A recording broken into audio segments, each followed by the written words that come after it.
What is up, guys? Undick here, and now I'm back with another rebooking video with Survivor Series being right around the corner.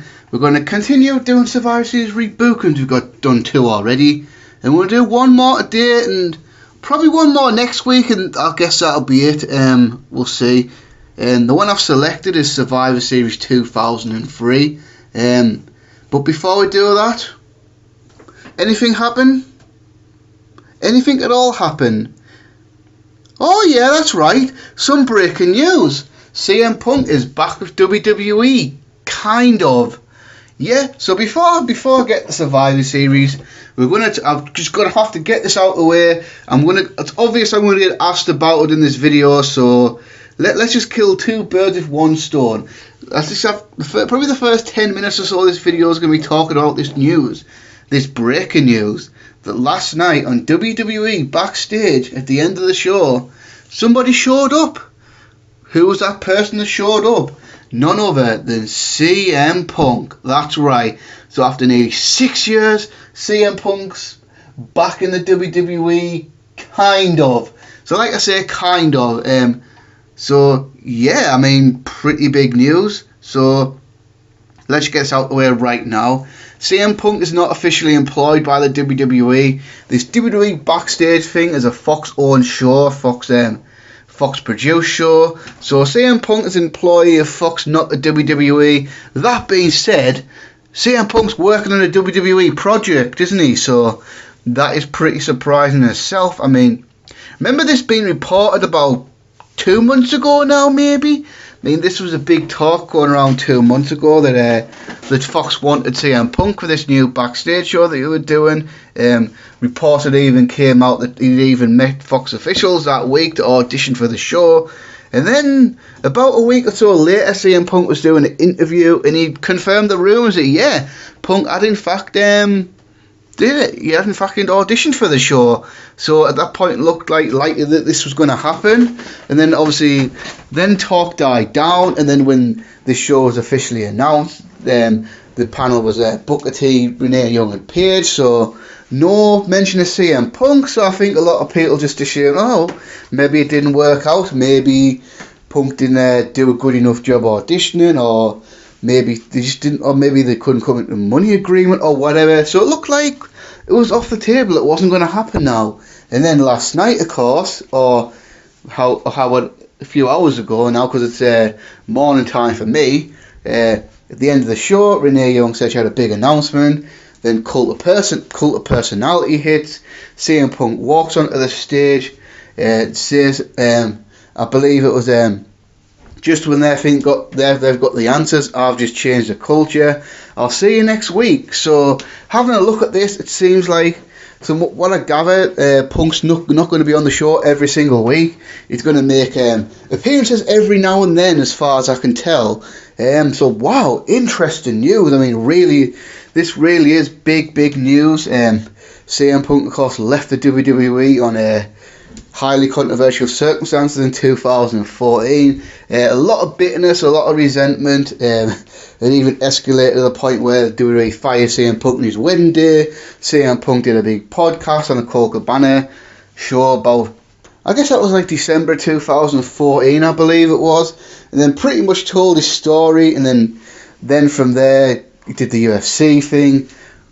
That didn't go very well, did it? I mean, come on, let's be honest. I'm a massive CM Punk fan, but CM Punk's UFC career did not go well. I mean, there's no way he can really put a positive spin on CM Punk's UFC career. It did not go well. 2 fights, got the shit kicked out of him in both of them. And especially the second one, that was just hard to watch. So the thought was always there, will CM Punk ever come back to wrestling? I mean, stranger things have happened. I mean, at some point, nearly pretty much everybody comes back to the fold for WWE on some level. And I think people just assumed eventually CM Punk would come back. And he sort of has. So, yeah, like I say, he's not officially employed by the WWE. So this Fox thing, it's not a WWE produced show. Although I'm assuming because they use the WWE footage and all that, Vince McMahon must have some say over it.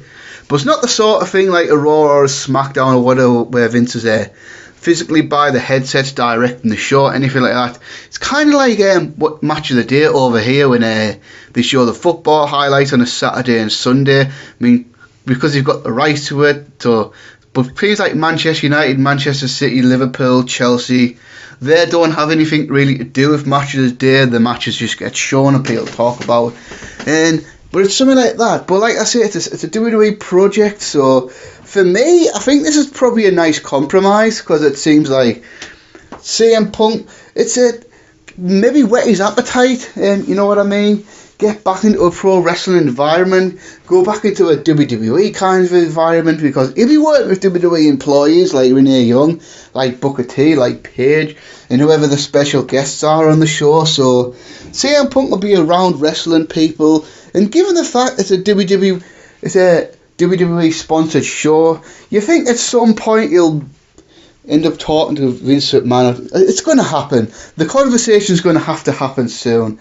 I mean, but the funny thing is, I think, because obviously people are calling him a sellout and all this crap. Shut up. That was 6 years ago. Time heals all wounds.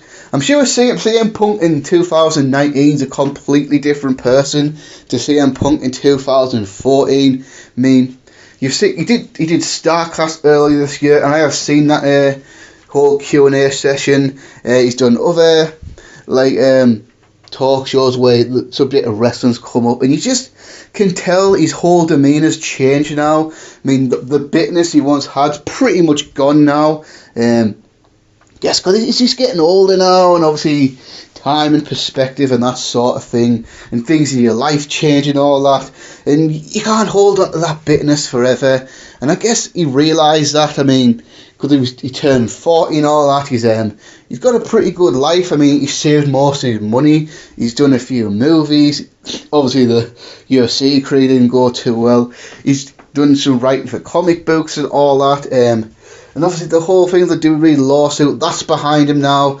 The whole thing of Cole Cabana, they settled on that a couple of months ago as well. So I guess CM Punk's at the point of his life now where he's got to think maybe doing something in wrestling again might be interesting, but maybe he doesn't really want to get back in the ring yet. Because obviously he doesn't want to get back in the ring yet, because I think if CM Punk wanted to get back in the ring, he could have named his price to either AEW or WWE. I mean, because I think a lot of people thought he might go to AEW, but obviously that's a no-go now, because he's doing a WWE sponsored thing.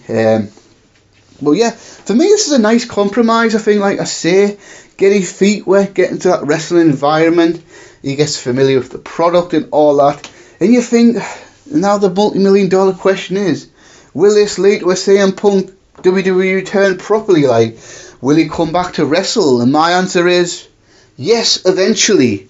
Because like I say, you think with him working on this show, he's going to start talking to WWE people, maybe like when he's got the WWE employees, that they'll get into his ear, maybe someone will talk to Vince or Triple H, and someone will make the phone call, and you'd think at some point the question will be asked, do you want to come back? And then when that question gets asked, negotiations will start, money figures will start being thrown about, and I just think it's going to happen eventually. I don't know when, maybe in time for WrestleMania 36. I mean, if CM Punk does want to come back, you'd think coming back to a WrestleMania would make the most sense, or I guess if it's all about the money, they'll probably, for these Saudi shows, he might get thrown a dollar figure that he can't refuse and come back to do at least one more match. I mean, to be fair, I think at 41 and the injuries he's had and all that, and how much he said he hated being on the road and being away from his family and all that shit, I think we can rule out CM Punk ever being a full-time wrestler again. I just don't see that happening. It wouldn't really make sense because of how being on the road constantly for WWE is partly what contributed to all the shit that went down at the end, so I don't see that. But do I see CM Punk maybe having 2, 3, 4 matches over a 1 or 2 year period? Yeah. I mean, come on, it's pro wrestling, guys. Nothing should surprise you in pro wrestling anymore. I mean, all these guys that had bad falls out with Vince and WWE over the years, Hogan, Austin, Bret Hart, all those guys, they all came back eventually. Some later than others. Then there was people like the Ultimate Warrior and Bruno Sammartino came back for the Hall of Fame after they retired. But they all came back to the fold eventually because the wrestlers, you know. So yeah, I'm pretty hyped about this. I think this is pretty cool. I mean, I know a lot of people are going to hate CM Punk for this, calling him a sellout for all the shit he said. But like I said earlier, come on. That was nearly 6 years ago. I mean, that's so long ago. I mean, come on, feelings change in that time. People's perspective changes and all that. So if CM Punk's happy enough to do this, then I'm happy for him. And like I say, it could be I think it's a nice compromise. He's kind of back in the fold, but not really. So he's not diving in with his feet yet. And if it doesn't work out, then maybe he'll just go away quietly, I guess. So if he does it after a few months and he isn't happy doing it and it doesn't really work out, he doesn't really have to come back to the ring. But say he does enjoy himself and all that and gets the itch, why not? I mean, it's a pretty easy angle to pull off, really, isn't it? I mean, how easy is this to book, really? So what they could do with CM Punk being on the backstage, it could trash a wrestler's performance and all that. One of the guys in the roster say some bad things about them, and then the guy can, whoever it is, could be anyone, really, could come on at the show and say, you know what, CM Punk, you sit there behind your little desk on your little TV show, and you sit here and talk about it, but I'm out there every week doing it. Are you man enough anymore? If you think you know all this, if you think you know everything and you'd like to talk shit, why don't you back up what you're saying, come back to the ring and face me one-on-one, maybe you can get into a little scuffle, then CM Punk and say, you have no idea what you just asked for, I haven't done it for a while, but I'm still the best in the world, you're on. So it's a pretty simple angle to set up, really, and if it does happen, cool, and if it doesn't happen, cool. So obviously we don't get WWE Backstage over here. I could only watch online, so I'll probably watch it next week just to see how it is, because I haven't watched a single episode yet, so I might start watching it a little bit just to see how CM Punk does. It's going to be interesting, really, isn't it, as to how CM Punk approaches this, because he's not employed by WWE, so he doesn't have to toe the company line, whereas obviously like someone like Renee Young or Booker T or Paige do, because Vince McMahon's the boss and their livelihoods depend on us. So is CM Punk going to be a good boy and be nice and say nice things about WWE on this show, or if something sucks, is he going to come out and say it sucks? That'll be interesting to see how he approaches this job. So it would be kind of funny if he just decided to troll everybody and trash everything on the show, but that's just me, whatever.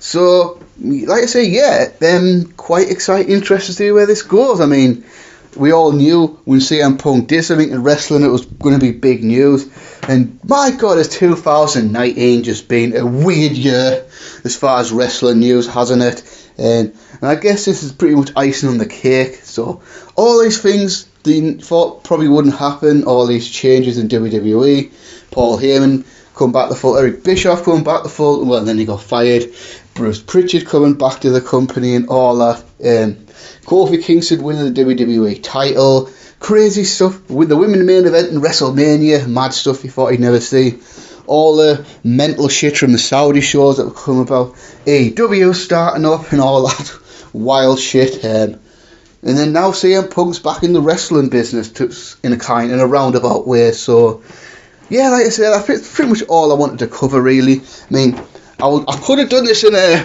single video, but I thought, because I was always planning to do this video today, because obviously I'm not working today, so this was planning to do this video today.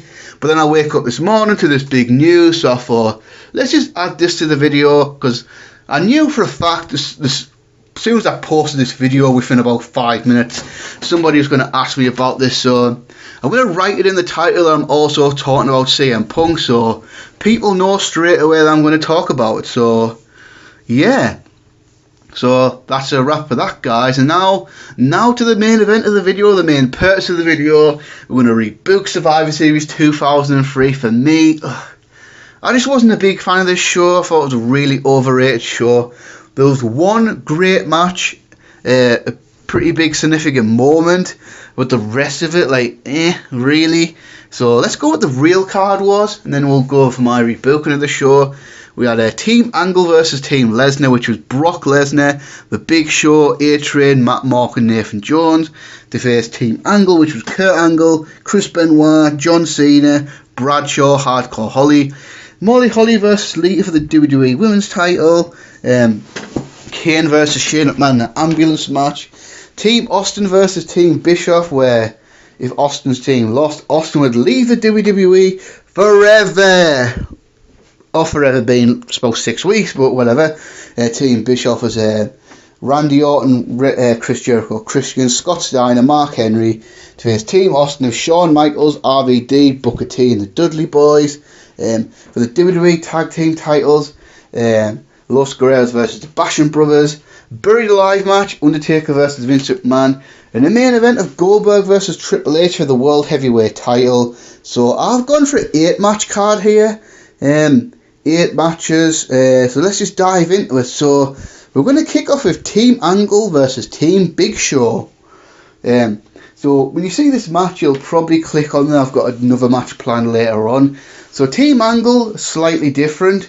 We've got Kurt Angle, Los Guerreros, Rey Mysterio and Hardcore Holly to face Team Big Show, The Big Show, A-Train, Matt Morgan, Nathan Jones and John Cena. So because I wanted Brock Lesnar in a WWE title defense, and if you listen to the names I said, you probably know what that WWE title match is going to be, but we'll elaborate on that later. So I changed the match to have Big Show be the team captain, and obviously took Chris Benoit and John Cena out of this match, and also Bradshaw. Then put in Los Guerreros, because I was going to have Eddie Guerrero and Rey Mysterio, but I thought, well, you might as well put Chavo in there if you put an Eddie in there. And obviously, I've kept the Big Show. I've put John Cena off the Angle team and put on the Big Show's team. So basically what I'm doing there is delaying John Cena's babyface turn. Just make that go a little bit longer. This was a good match in real life. Obviously with John Cena it'll be a little bit different, but I always thought Brock's team was kind of cool, because it was kind of a nod back to Survivor Series 87, with a team full of monsters. So you had Brock Lesnar, 290 pounds, 7 foot, 500 pound Big Show, A-Train, a massive guy, probably 350. Then 2 young monsters in Nathan Jones and Matt Morgan. Of course, Matt Morgan went on to have moderate success in TNA, but he's one of those guys you kind of feel WWE kind of let him slip through the fingers. So Matt Morgan wasn't a great worker, but in a 7-foot guy, you don't really need to be a great worker. He had something about him. WWE let him go in 2005. Went to TNA a few years later and did okay for himself. Was never a world champion, but he did have a big feud with Kurt Angle at Bound for Glory. He had a few title matches on the pay-per-view, and Jeff Hardy was a champion. I think that was in 2011, I believe it was, maybe 2010, not sure now. And then Nathan Jones is one of those guys where you look at this guy and you think on paper this guy is going to be a massive star in WWE, because this guy looked like a WWE superstar. He had the backstory of going to jail for several years for armed robbery, Australian, so that's a potential to exploit a market there. But Nathan Jones just sucked.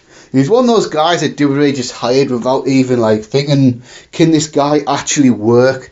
And he was gone not too long after the show. It's quite a famous story actually, because WWE went on a tour to Australia, so Nathan Jones gets a free flight home from the WWE and then quits the company on that tour, so he goes home. I think this pro wrestling just wasn't for him really. Then so we got the Angle team. So the build up for this, John Cena's going to stay as a heel, and let's get to it. We're going to have we'll have the Big Show chokeslam Hardcore Holly to eliminate him first. Then you can do a thing where Rey Mysterio hits a 619, tags in Eddie Guerrero. Guerrero could hit a frog splash on Nathan Jones to eliminate him. So a nice double team there. And then we got Matt Morgan get eliminated by Kurt Angle. So it's now 3 on 4, sorry. Then you can have A-Train eliminate Chavo. Then you can have Mysterio also eliminated by the Big Show. So then you got Angle and Guerrero versus Big Show, Cena and A-Train. Then you got A-Train eliminated by Kurt Angle. Then you can, so it's 2 on 2, so they can have a thing where the Big Show and John Cena get into a big argument. Because John Cena can be the legal man, Big Show and him can get in a big row. And Cena can nail the Big Show, hit an FU, and walk out and get counted out. So this is where John Cena turns babyface at the show. The tension between Cena and the Big Show gets too much, and Cena walks out the match, and then we're leaving Big Show alone of Kurt Angle and Eddie Guerrero. He can put up a good fight, but ultimately Angle and Guerrero can beat the Big Show. Then Kurt Angle and Eddie Guerrero can be the 2 survivors. Then we got match number 2, WWE Women's Title, Molly Holly versus Trish Stratus versus Lita. So taking the real match, which was Molly and Lita, and just adding Trish Stratus to the mix to make it a freeway. Not much creativity in that, just simply that really. So yeah, the match in real life is alright. Wasn't a great match or anything. But I just think adding Trish Stratus would have made it a little bit better, to me anyway. Because Lita had come back to WWE in the summer of 2003 after probably a year and a half off of a neck injury. Her and Trish were a little team for a little while, beating Molly Holly and Gail Kim at Unforgiven. Then they kind of went off their own thing, and then they did a little angle with Chris Jericho and Christian for Armageddon. So yeah, I just felt like adding Trish Stratus would make it a little bit better. There's not much real more to it than that. Mostly the story stays the same. I think Molly did a really good job around this time as a women's champion. I feel like she's really underrated as well, looking back now. Because at the time, obviously, this was the Divas era where the magazines and all that sort of shit and sex appeal and all that. And I thought she was beautiful, really, to be honest with you. But I think WWE used to make fun of her and all that. But I think she was definitely more beautiful when she was blonde. But that's just me. But I thought she was gorgeous, I really did. And I think she was a pretty good wrestler. Because I feel like she'd be a lot better in today's WWE women's environment, where it's more about women's wrestling and bikini models and all that sort of stuff. This match again would be alright. Let it go like 7-8 minutes or something like that. And let the result be the same. Let Molly Holly get the big win. Beat the 2 most popular women on the roster and get a big win under her belt. Then a match that was supposed to happen on this show, but was bumped to Sunday Night Heat. But on my card, it's getting its rightful place on this show. And that's the WWE Cruiserweight Championship, Tajiri versus Jamie Noble. This match was supposed to be on this card. I mean, they even had a match graphic and everything. This was announced. I'm not sure if it was a day before or something like that. For whatever reason, I guess before time constraints and all that sort of shit, they moved to Sunday Night Heat. That would be the kickoff show these days. Obviously, WWE had their show on MTV, Sunday Night Heat at the time, from 1998 till about 2007, 2008, something like that. I think Sunday Night Heat ran for. But what was kind of cool about them, especially in the Attitude Era, especially early on, if a Sunday Night Heat was on the same day as a pay-per-view, we kind of get a live preview for the pay-per-view, and it was kind of interesting. Some pretty cool stuff happened. But anyway, let this match go like 10 minutes or so. I think they'll have a pretty good match. I mean, there was pretty good chemistry there between the two. Tajiri had just turned heel, after having a really underrated feud with Rey Mysterio in September and October of 2003. He had some really good matches for the Cruiserweight title. A couple on SmackDown, one on No Mercy 2003. Then Mysterio, I think he won the title back on the first SmackDown in 2004. Tajiri had a pretty decent run in WWE overall, especially at the time when he was a small Japanese guy who was never really going to He's never going to be a top star in WWE, was he? I mean, obviously these days he could have a run on NXT or 205 Live or whatever the case may be. But he had a good run overall. Jamie Noble, such an underrated talent for me. Probably one of the most underrated talents of that era for sure. Because he had a good run as Cruiserweight Champion in 2003. I don't think he got the belt back after that, because he lost the Cruiserweight title a year before Survivor Series 2002 to Billy Kidman. I don't think he got the Cruiserweight title back after that, did he? Hung around for another couple of years, left the company, went to Ring of Honor for a year, and came back to WWE in about 2005, I think it was. And he's been there ever since. He retired from the ring in about 2010. Been a road agent ever since. Was even at an on-screen role a few years ago for Joey Mercury, Seth Rollins' security. Well, yeah, I think this will be a good match, I think. I really do think it'll be a good match. After Tajiri go over to retain the Cruiserweight title. Then match number 4, Team Bischoff versus Team Austin. The exact same stipulations. If Austin's team wins, he can get a beat up on whoever the hell he wants. If he loses, Austin's fired as a Raw general manager and has to leave the WWE forever. So, Team Bischoff, we're going to have evolutions. Triple H, Randy Orton and Batista. Team with Christian and Chris Jericho. So, basically we're going to take Mark Henry and Scott Steiner out of the team, because those were definitely the two weak links in the match, and replace them with Triple H and Batista. So it's going to be that one where, so basically the crux of this one, Bischoff wants Triple H's help to put Austin away. Triple H is reluctant to do it, and then Bischoff promises Triple H that if he does, and Bischoff's team win, he'll get a guaranteed World Heavyweight Championship match against Goldberg in the future. So Triple H finally agrees. Then Team Austin, we're keeping this exactly the same. Shawn Michaels, Booker T, RVD and the Dudley Boys, because Team Austin, Survivor Series 2003, probably one of the best Survivor Series teams of all time. I mean, 5 Hall of Fame talents right there for sure. No introduction for Shawn Michaels, one of the greatest of all time. Booker T, Hall of Famer. RVD, he's got to be a future Hall of Famer as well, surely. I mean, he's still wrestling for Impact at the moment, so probably won't be for a few years. But you think overall, RVD, Hall of Famer, and the Dudley Boys, of course, one of the greatest tag teams of all time. So the build-up, I thought the Austin Bischoff thing in 2003 was great. So obviously Austin retired from the ring after WrestleMania 19, and they brought him back as a co-general manager of Raw for Steve Austin.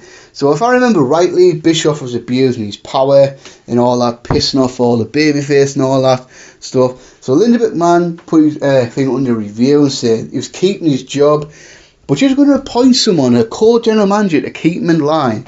And that man was Stone Cold Steve Austin. So Austin, fresh off retirement, but still employed by WWE. This is the perfect thing to keep him going. I thought Austin and Bischoff did a phenomenal job in this. All the bantering and bickering with each other and all that. With Austin being the babyface GM, Bischoff being the heel GM. It was great stuff. It was a great dynamic and a really fun time as well. I mean, just a fun angle. Then, of course, Stone Cold Steve Austin was always Stone Cold Steve Austin. Stone Cold did what he wanted, said what he wanted, beat up on various WWE superstars, always heels of course, but usually completely unprovoked attacks because, well, he's Stone Cold Steve Austin. And then obviously Linda McMahon came out and quite a reasonable objection really of someone, the general manager, saying, Steve, you can't just go around beating up on all the WWE superstars here. So Linda McMahon put a thing on Stone Cold Steve Austin where Stone Cold Steve Austin, because he was a GM, so he's obviously his management in power, he can't abuse our power by just beating up people. So the new rule was that Austin, this included Bischoff as well, Austin couldn't beat up anybody unless he was physically provoked. So there was that. So I thought that was a good concept as well. And obviously Austin tiring of this, and Austin and Bischoff just not getting along. Agree to these stipulations for Survivor Series. If Austin could put a team together, Bischoff could put a team together, and Austin's team won, that rule would be null and void, meaning Austin could go back to just doing what the hell he wants and beating people up for the hell of it. And obviously Bischoff's team won, Austin would leave his job as a Raw general manager and leave the WWE forever. But yeah. But anyway, on real life, this is probably the best thing on the... Well, it wasn't probably, it was the best thing on the show by a mile. But obviously, I've slightly modified it there. I think my little modifications make this match just that little bit better, in my opinion. Hell, my opinion, whatever. So we're going to have Christian go out first by getting eliminated by RVD. Then we're going to have Devon Dudley eliminated by Batista. Randy Orton can eliminate Chris Jericho. So now we're down to a 4-on-3 situation. Then we can have Booker T pin Chris Jericho to make it 3-on-3. So now it's Evolution versus Michaels, Booker T and RVD. Then we're going to have Triple H eliminate RVD with pedigree, leaving it Booker T. No, sorry, we'll have Triple H eliminate Booker T with pedigree, yeah. Then obviously in real life, RVD could be eliminated by Randy Orton because that was done to set up there in a Continental title feud going to Armageddon. So in real life, Shawn Michaels had 3-on-1 odds at the end. And that's what I'm going to do here because that was awesome.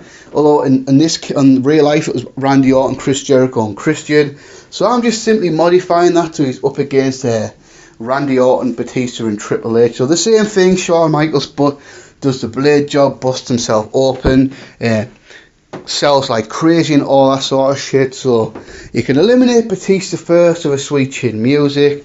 Then we can have even have him eliminate Triple H as well, because I was thinking about putting it down to Triple H and Shawn Michaels, but I think this match did a great job of giving Randy Orton the rub. So, because you remember in December after Armageddon when Triple H won the title back, his first feud with the title again was Shawn Michaels, and he had that famous match December 29 in San Antonio. So doing that could have planted the seed there for Shawn to go after Triple H later on. It's down to Randy Orton, it's down to Shawn Michaels, and then you're going to do the same finish, except Batista's going to slip back in the ring when all the commotion's going on.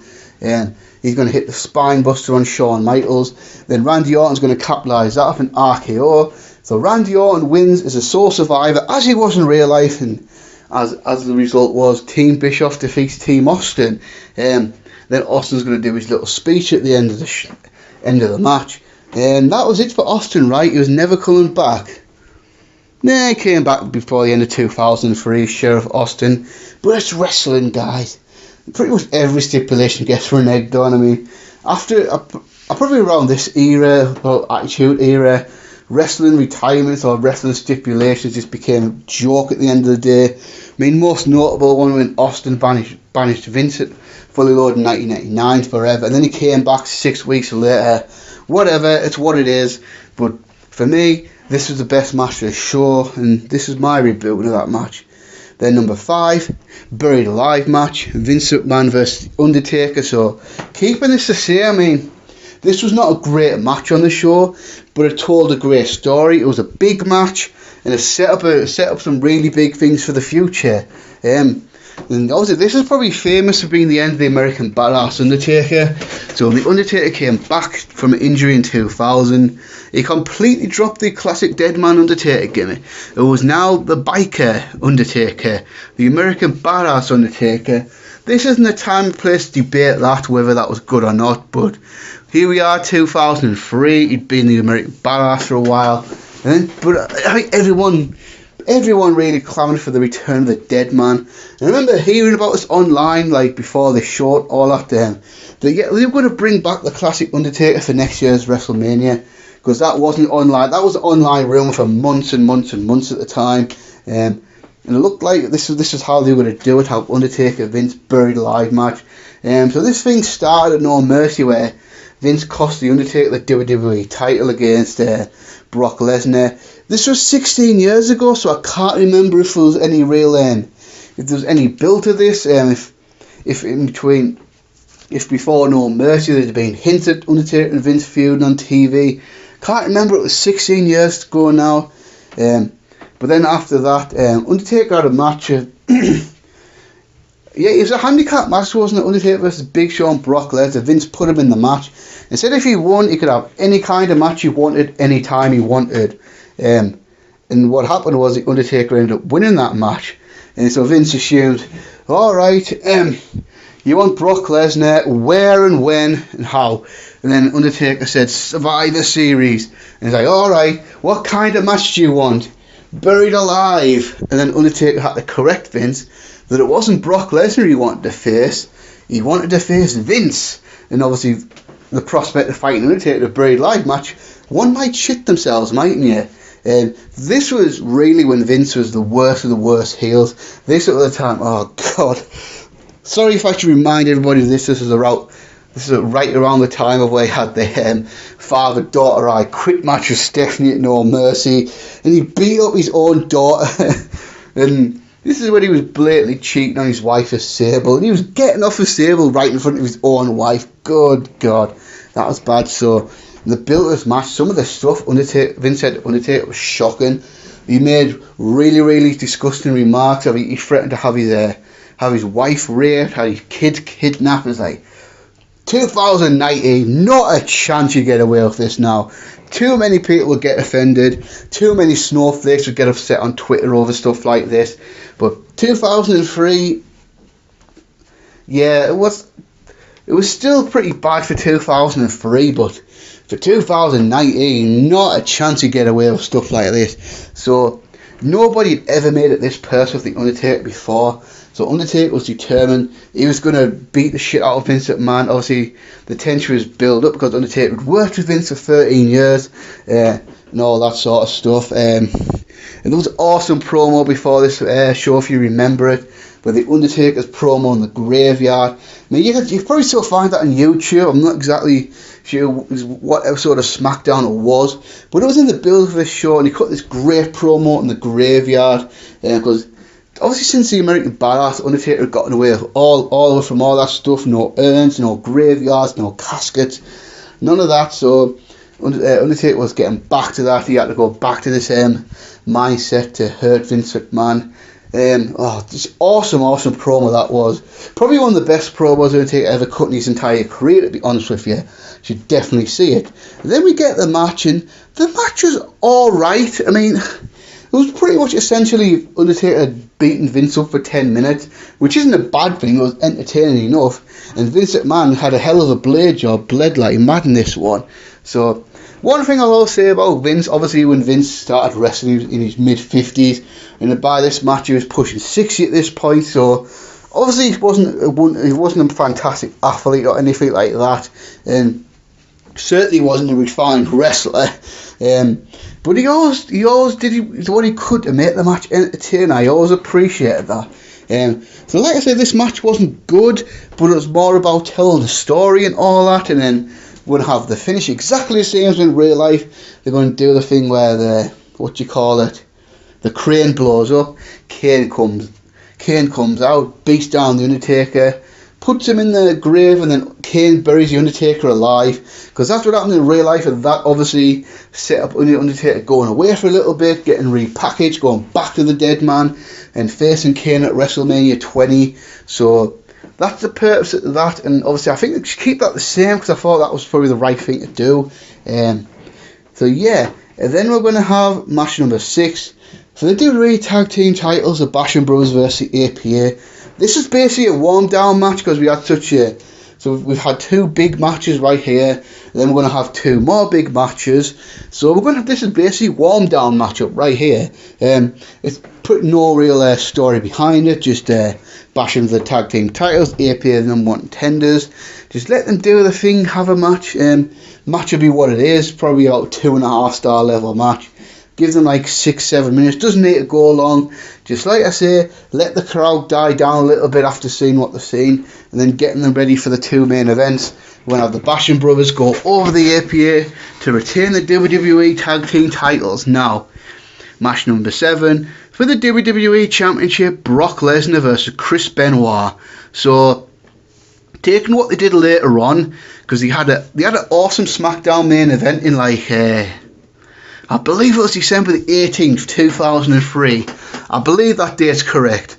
But they had a little, obviously, because that feud is exasperated by this, because in the real life on this show, Chris Benoit put Brock Lesnar in a crippled crossface and Brock Lesnar tapped out. And this was really the start of Chris Benoit's mega push going into 2004, winning the Royal Rumble from the one position, winning the World Heavyweight title at WrestleMania 20, all that sort of stuff. So putting that match forward and putting it on this show, because I thought this would probably be the match of the night, maybe the Austin Bischoff match, but I feel like this match would have been better on pay-per-view. So yeah, you pretty much build it after No Mercy. Chris Benoit has been in WWE for a long time. He wants that WWE title, he wants Brock Lesnar, because at the time Brock Lesnar won the title back from Kurt Angle. The Kurt Angle feud was over, then he faced The Undertaker at No Mercy, and that led to a take up Vince. So Brock Lesnar was without a challenger for a little while, and I know in real life they had Hardcore Holly come back and have the feud with Brock Lesnar. It's one of those funny ones. It made sense, yeah, because Brock broke Hardcore Holly's neck in real life, so it did make sense for Holly to come back and want revenge. But at the same time, it was Hardcore Holly coming back to face the hottest star in the company, Brock Lesnar. Hardcore Holly had been a mid-card player for 10 years at that point, and now all of a sudden we were supposed to buy him as a guy who could beat Brock Lesnar for the WWE title. Don't think so. Like I say, appreciate what they were doing, trying to do something with Hardcore Holly and making an interesting story. But even then, I don't think anyone believed Hardcore Holly was on Brock Lesnar's level. Someone who could be there was Chris Benoit. Obviously, separating the great wrestler from the guy that killed the child. One thing I always liked about Chris Benoit's work is, even though he was a smaller guy, I always believed that he could beat up bigger guys than him, because he was just so intense, and his style was just so believable that I didn't even really notice the fact he was 5'8", 5'9". For example, when he was fighting someone like Triple H or someone like that, I totally bought the idea that Chris Benoit could beat them up, because just the intensity of Chris Benoit was insane. Just the way he carried himself in the ring as well, just carried himself like a badass motherfucker. Yeah, this feud would be great. Maybe this match would be awesome. They had a great match on SmackDown that time, like I say. If you haven't seen that match, you should definitely check it out. But I feel like give them 25 minutes on a pay-per-view, and I feel like this match could be a potential classic. Brock and Benoit didn't wrestle that much. I'm pretty sure I could be wrong. But that match he had on SmackDown is the only big matches there that I can remember. They probably had one or two other TV matches, but I don't really remember them doing so, because Benoit went to Raw after this, and then Lesnar left the WWE. And by the time Lesnar came back, Benoit had been dead for about 5 years, so a lot of unfulfilled potential in there, in my opinion. If things had been different, and say like Brock Lesnar and Benoit could have had a 3 or 4 month program, I think we would have seen some awesome matches. I think this match would have been great. I think it absolutely would have been a fantastic match. Let them do the thing, and let Brock Lesnar go over clean like he did in real life. Let's let Chris Benoit put up a great fight, have a few hot near falls, make it look like Chris Benoit was going to win the title, but Brock Lesnar just about gets him at the last minute, retain the WWE title. So yeah, and now the main event for Survivor Series 2003. Obviously, you probably guessed it, judging by who I haven't had in the show. And that's for the World Heavyweight title, Goldberg versus Kane. So, yep, for me, I'm scrapping the Shane McMahon feud. In my rebooking, the Shane and Kane feud it ends at the Unforgiven 2003. Because Kane beat Shane McMahon, why the feud need to continue? I just thought that I'm not a big fan of the Kane and Shane McMahon feud. I've explained that in other videos, and when I had Ask.fm and stuff like that, so don't really go into too much details about that again. And at the time, this is the match I really wanted to see, Goldberg versus Kane 1-on-1, because I feel like Goldberg and Triple H on this show was just mediocre at best. The storyline was kind of interesting, I suppose, with Triple H basically recreating the Ric Flair Harley race from 1983, putting the bounty on Goldberg. But I feel like the match I had at Unforgiven just wasn't very good, and the match I had here in real just wasn't very good. Triple H was suffering from groin injury, so 2003 Triple H is far from his best, and I just don't think Goldberg and Triple H had very good chemistry then, because they were having long methodical matches, which that just wasn't Goldberg's style at all. Kane with his Monster Aura, and that would have made a much better opponent for Goldberg. So this could start a night after Unforgiven. Goldberg's the new World Heavyweight Champion, and Kane could pretty much destroy the new champion. Goldberg and Kane can now target Goldberg. Obviously, this is your standard feud. Two guys want to kill each other. They can have a world title match on Raw, which ends in a double DQ or something like that. And just every week, Kane and Goldberg getting into it. Maybe they can have a fact where they interrupt each other's matches and all that. Having huge brawls around the arena and all that sort of stuff. To the point where Bischoff has to stop this match. This has to end, and it'll end the Survivor Series. Because I think Kane 2003, this is after Kane Unmasked. So Kane was really, really hot for a while after this, if you remember. I mean, Kane was going back to the old psychopath Kane, just destroying everybody. So Kane was probably definitely the best thing about Raw in the summer of 2003 for me. Then the Shane McMahon feud happened. It was what it was, and then obviously Kane did the thing with The Undertaker, so I'm keeping that the same, but I'm also having a main event to show with Goldberg. And for me, let this match go like 12-13. This match does not have to be long. Let this be a typical Goldberg explosion. Just let them have a shortish, more explosive match where two super heavyweights is doing all these badass moves for each other. Just let them do whatever the hell they want to do with each other, and then in the end, Goldberg can spear, jackhammer, defeat Kane. Then from there you can go through the Goldberg. You can either do the triple threat match at Armageddon, or you can go back to Triple H versus Goldberg, and Triple H can win the title like he did in real life at Armageddon, and that would lead us into 2004. And on a side note, I forgot to mention it, but I just remembered it in my head now. We're going to do the same. They're going to do that very same backstage segment, because on the show a big backstage segment happened with Goldberg and Brock Lesnar going face to face, with Lesnar as the WWE champion, Goldberg as World Heavyweight Champion, and that was the first big seed planted towards Lesnar versus Goldberg for WrestleMania 20.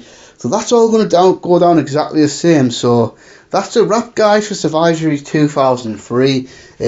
I'll probably have one more Survivor Series rebooting left in me, and at the moment I'm thinking of doing 2005, because I've got a good idea for that one. One more thing, guys, if you haven't noticed, I put the Q&A announcement up a couple of days ago. Haven't really got many responses yet, so if you haven't seen it, go on the channel and check that out. And if you've got any interesting questions for wrestling in 2019, fire them my way. Really, I'm looking forward to doing that, so that'll probably be done in a couple of weeks. Then, of course, obviously coming up this month, to take over War Games 3 and Survivor Series. As always, I'll be reviewing those shows. Probably carry on with my WWE review. That was next one's Judgment Day 2009. Then I've got a couple. Then after that, I've not got too many shows left to do. By my counting, I've got Over the Limit 2010, Bragging Rights 2010, Over the Limit 2011, Over the Limit 2012, No Way Out 2012. Then after that, I've pretty much got the shows I skipped, like Battleground 2017, Stomping Grounds 2019, and those Saudi shows I haven't done yet. So thanks guys for watching, and until next time, peace.